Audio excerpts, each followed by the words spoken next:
اختلاف ہوتا ہے اس کے کیا حدود ہے. جیسے بعض علاقوں میں جیسے کہ امریکہ وغیرہ میں اس میں بہت زیادہ تساہل ہو رہا ہے، یہاں تک کہ جو ہمارے مدرسے سے فارغین بھی ایسی مجالس قائم کر رہی ہے جس میں مرد وہاں بیان دے رہا ہے، جس میں عورتیں ایک طرف اور مرد ایک طرف، اور بعض جگہوں پہ تو بیچ میں حائل بھی نہیں ہے، اور اتنا عام ہو رہا ہے کہ ابھی اس کو بند کرنا بھی شاید مشکل ہے. تو یہ چیزیں ابھی آہستہ آہستہ ہمارے انگلینڈ میں بھی آ رہی ہیں. تو اس میں کیا حدود ہے اور اس میں شرعی لحاظ سے کیا خطرات ہے اس میں، اور اسی طرح آن لائن میں بھی مرد عورتوں کو پڑھانا اور اس طرح عورتیں کی بعض مرتبہ مردوں کو بیان دینا، یہ بھی کافی عام ہو رہا ہے.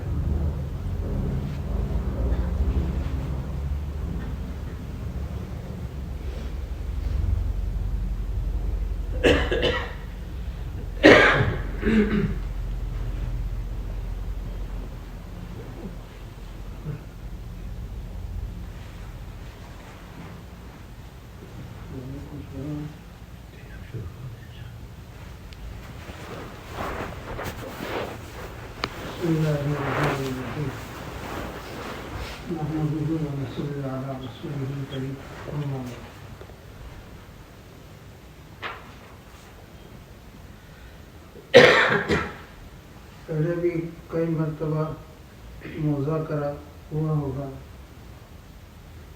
کہ بھائی مسائل جو ہیں فقہی مسائل،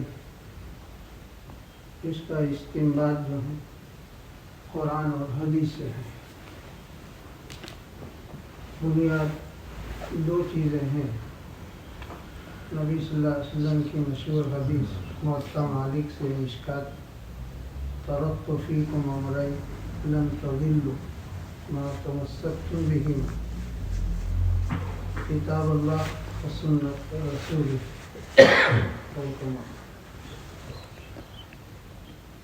تو مسائل کا استنباط کتاب اللہ سے، دوسرے نمبر پر سنت سے، تیسرے نمبر پر اجماع سے، اور چوتھے نمبر پر قیاس.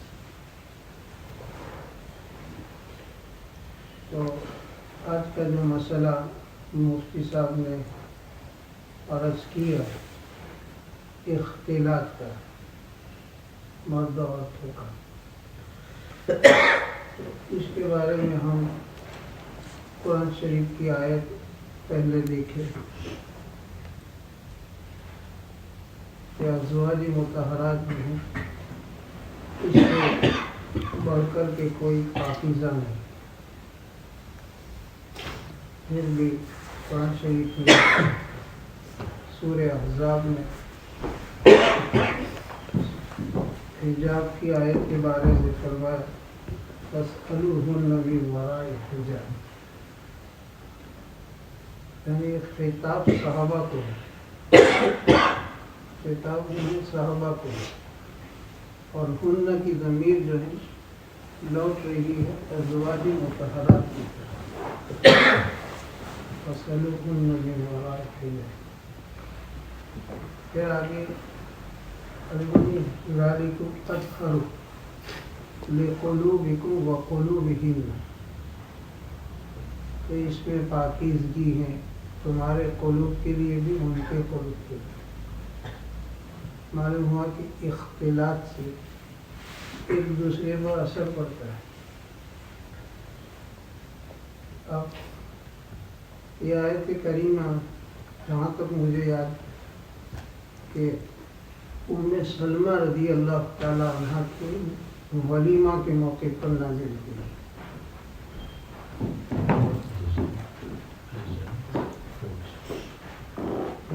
زینب بنت جحش، حضرت زینب رضی اللہ تعالی عنہ ان کے نکاح ولیمہ کے بعد سب سے بڑا ولیمہ وہ تھا،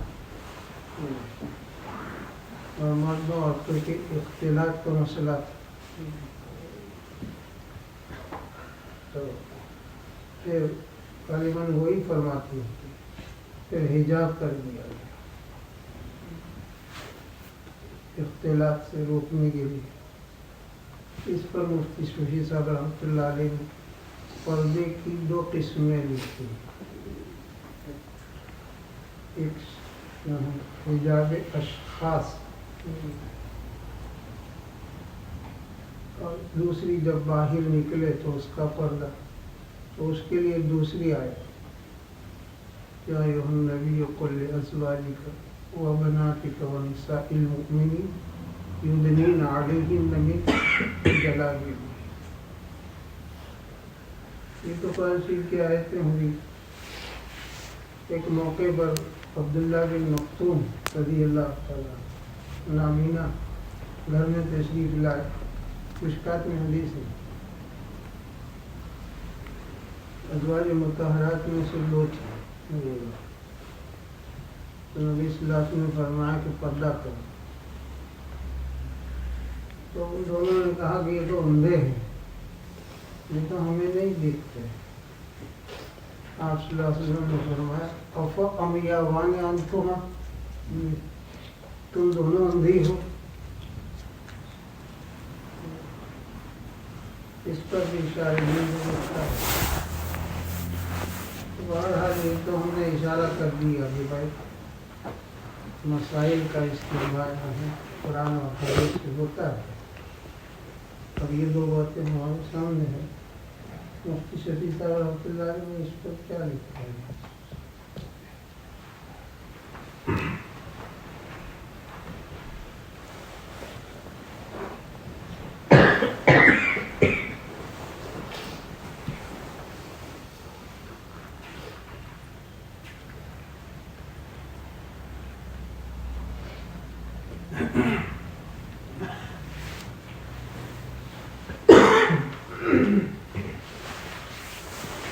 حجاب شرعی کی درجات اور ان کے احکام کی تفصیل. اس میں پہلا درجہ حجاب اشخاص بالبیوت.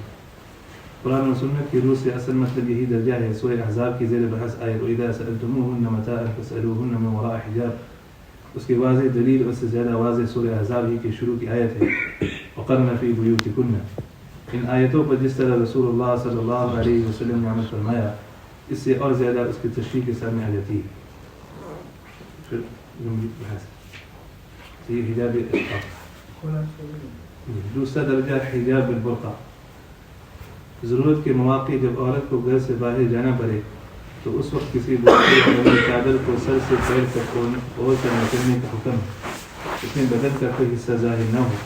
یہ سورہ احزاب کی اس آیت سے ثابت ہے جو آگے آ رہی ہے یا ایھا النبی قل لازواجک وبناتک ونساء المؤمنین یدنین علیہن من جلابیبہن.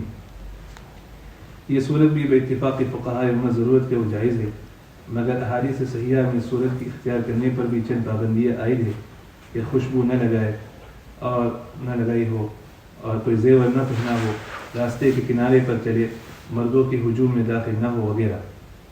تیسرا درجہ پردہ شرعی کا جس میں فقہاء کا اختلاف ہے یہ ہے کہ سر سے پیر تک سارا بدن مستور ہو مگر چہرہ اور ہتھیلیاں کھلی ہو. جن حضرات نے لامہ ظاہرہ کی تفسیر چہرے اور ہتھیلیوں سے کی ان کی نزدیک چونکہ چہرہ اور ہتھیلیاں حجاب سے مستثنیٰ ہوگی اس سے ان کو کھلا رکھنا جائز ہو گیا. اور جن حضرات نے مظاہرہ سے برقع جلباب وغیرہ مراد لی وہ اس کو ناجائز کہتے ہیں کما روی عن ابن مسعود.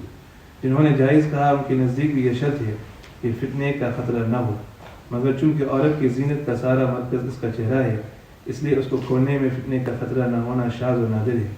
اس لیے انجام کار عام حالت میں ان کی نزدیک بھی چہرے وغیرہ کھولنا جائز نہیں. ائمہ اربعہ میں سے امام مالک امام شافعی احمد بن حنبل رحمہ اللہ تینوں اماموں نے پہلا مذہب اختیار کیا کہ چہرے اور ہتھیلیاں کھولنے کی مطلقاً اجازت نہیں دی خواہ فتنے کا خوف ہو یا نہ ہو.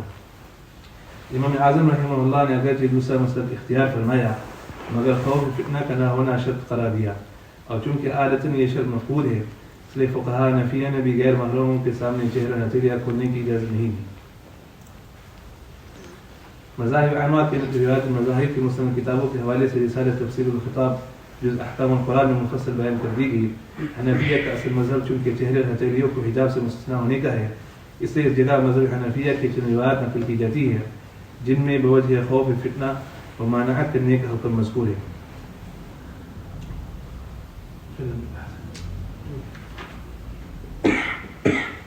اس کا حاصل یہ ہوا کہ اب باتفاق ائمہ اربعہ یہ تیسرا درجہ پردے کا ممنوع ہو گیا کہ عورت برقع چادر وغیرہ پورے بدن کو چھپا کر مگر صرف چہرہ ہتھیلیوں کو کھول کر مردوں کے سامنے آئے. اس لیے اب پردے کے صرف پہلے ہی 2 درجے رہ گئے. ایک اصل مقصود یعنی عورتوں کا گھروں کے اندر رہنا بلا ضرورت باہر نہ نکلنا، اور دوسرا یعنی برقع وغیرہ کے ساتھ نکلنا ضرورت کی بنا پر بوقت ضرورت و بقدر ضرورت.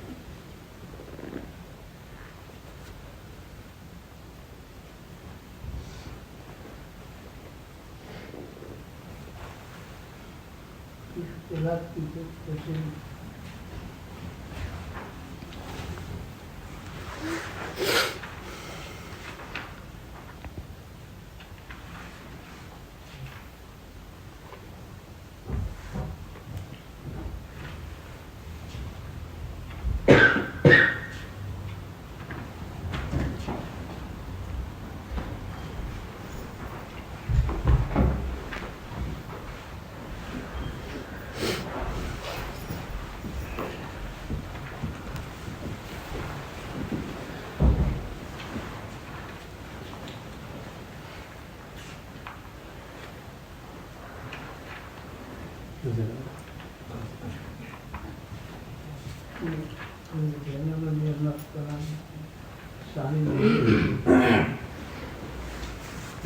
آیت مذکورہ میں اسلامی معاشرت کی چند آداب و احکام کا بیان ہے جس کا تعلق سابق آیات سے ہے.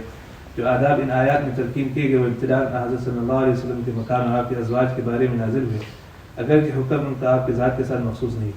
پہلا حکم دعوت طعام اور مہمان کے بعد آداب.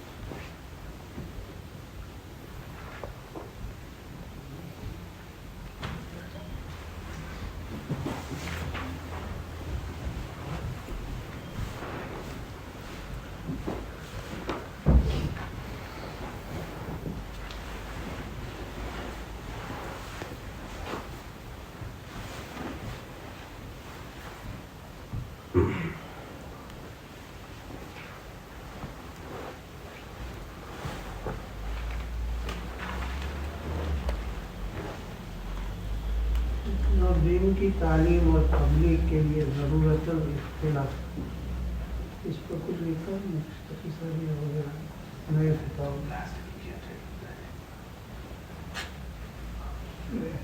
کچھ لکھا ہے جو چونکہ بہت سے لوگ وہ حجت پکڑتے ہیں آکسفورڈ وغیرہ میں جو ہو رہا ہے شیخ اکرم کا، انہوں نے اس کے دفاع میں مضمون بھی جو گروپ میں اختصار میں رکھا بھی تھا.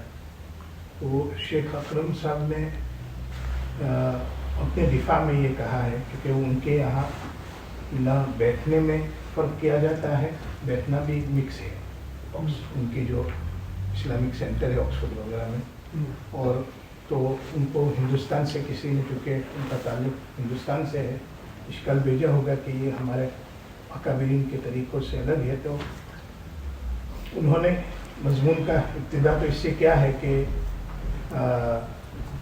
فتاویٰ یہ پردوں کے متعلق 2 باتیں ہیں. ایک تو نظروں کی حفاظت کی جو یہ وضو من ابصار والی روایت آیت ہے وہ، اور دوسرا عورتوں کو جو حجاب کرنے کا حکم دیا گیا ہے وہ.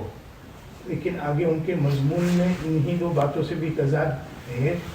بھئی مانا کہ انہوں نے یہ صاف اعتراف کیا کہ میرے جب عورتوں کو عام مجمع میں پردہ پہننے کا حکم ہے غیر محرم کے سامنے، اور اس آیت کو انہوں نے شروع میں لکھا بھی ہے اس مضمون میں، لیکن وہ اجازت دیتے ہیں کہ عورتیں دونوں طریقے سے آئے، بغیر پردے بھی اور پردے بھی. تو ان کی بات میں بھئی مانا تضاد ہے.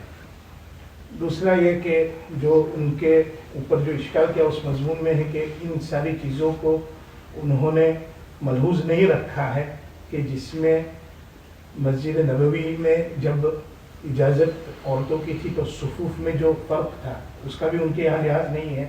اس لیے مرد اگر عورت کے برس میں بیٹھنا چاہتے اس پر ان کے یہاں کوئی اعتراض نہیں ہے.